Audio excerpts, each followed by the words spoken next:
5 महेन्द्रबाट सम्पूर्ण शक्ति आफ्नो हातमा लिई निर्वाचित सरकार तथा संसद भङ्ग गरी प्रधानमन्त्री लगायतकालाई सैनिक हिरासतमा राखी निर्दलीय पञ्चायती व्यवस्था सुरुवात गरेको यस दिन अर्थात् 2017 साल पौष 1 गते नेपालको इतिहासमा एक ऐतिहासिक दिन हो।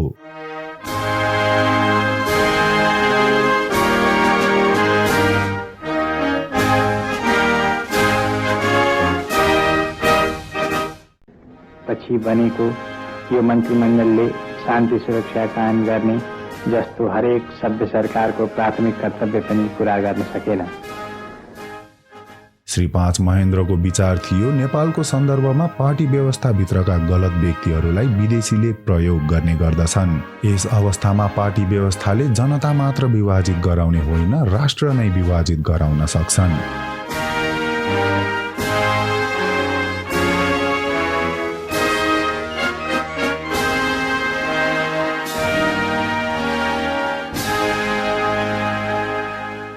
देशमा विद्यमान एकतन्त्रीय राणा शासन विरुद्ध नेपाली काङ्ग्रेसको नेतृत्वमा भएको देशव्यापी क्रान्तिसँगै श्री 5 त्रिभुवन देश छोडेर भारतको शरणमा पुगेका थिए।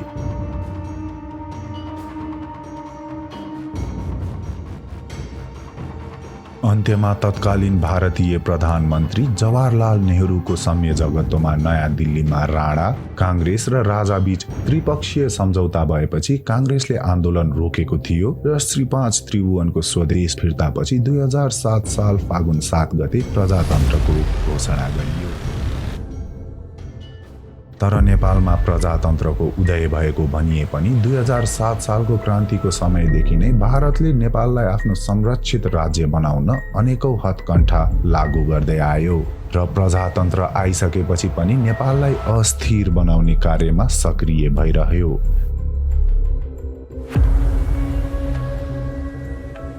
त्यसैकारण भारतीय विस्तारवादको बढ्दो हस्तक्षेपले नेपालको अस्तित्व खतरामा थियो।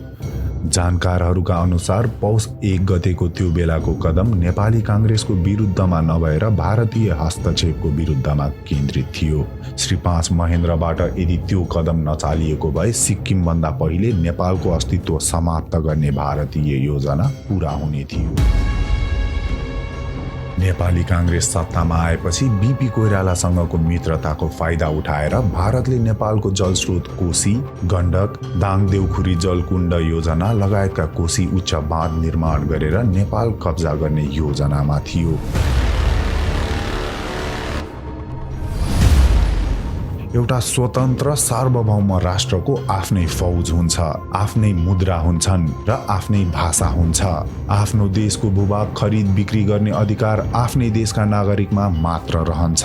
तर 2017 साल अगाडि नेपालको सुरक्षार्थ भन्दै चेकपोस्टको नाममा उत्तरी सिमानामा भारतीय फौज राखिएको थियो। 90% भारतीय मुद्राको नेपालमा चलन चल्ती थियो। नेपालको जमिन खरिद गर्न र बिक्री गर्न भारतीयहरू स्वतन्त्र थिए।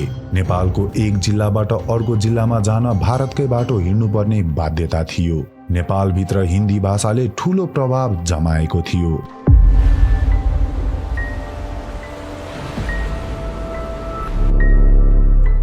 प्रशासन यन्त्रको पुनर्गठन र सुधार गर्ने नाउँमा भएका मनमानी कार्यवाहीहरूबाट प्रशासन यन्त्र नै ठप्प बन्द हुने अवस्थामा पुगेको सबैलाई थाहा भएको कुरा हो। जनताको पीर मर्का र बाधा जस्ताको तस्तै रह्यो। जनताको दुखी दरिद्र हालतपट्टि यो मन्त्रीमण्डलको ध्यान सम्म पनि गएन। उल्टो अधिकारको दुरुपयोग र सरकारमा गएका व्यक्तिहरूको बीचमा आपसी वैमनस्यबाट देशमा एक किसिमको अनिश्चितता र अस्थिरताको वातावरण खडा हुन गयो। माथिल्ला तहका व्यक्तिहरू नै भ्रष्टाचारमा मुछिएको देखियो। साम्प्रदायिकता, क्षेत्रीयता तथा अन्य समाज विरोधी भावनाद्वारा प्रेरित अराष्ट्रिय तत्त्वहरूको बोलबाला बढ्न लाग्यो। यसबाट देशको शान्ति खलबलिएको मात्र होइन कि नेपाल राष्ट्रको भौमिक तथा एकता र सार्वभौमिक सत्तामा पनि आघात पुग्ने आशंका देखा पर्न लाग्यो।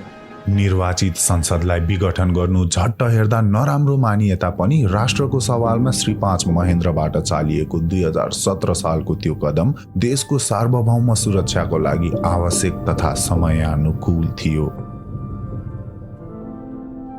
यसरी देश दिन प्रतिदिन ओह्रालो लागेको देखेर जनताले सरकारको दोष देखाउन खोज्दा उनीहरूको ध्यान अर्कैतिर लगाउने हेतुले ज्यादै गैर जिम्मेवारी तरिकाबाट जनभावना प्रतिकूल देशको संविधान र राजमुकुटलाई समेत दलगत राजनीतिमा मुछ्ने बारम्बार प्रयास भयो।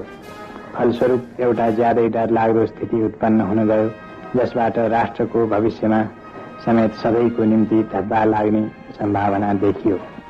भइरहेको राजनीतिक दलहरू र दलगत राजनैतिक उद्देश्यले प्रेरित भएका वर्गीय संगठनहरूलाई समेत यही घोषणाद्वारा हाललाई अवैध घोषित गरी यस्ता संस्थाहरूमा प्रतिबन्ध लगाइबसेका छौं।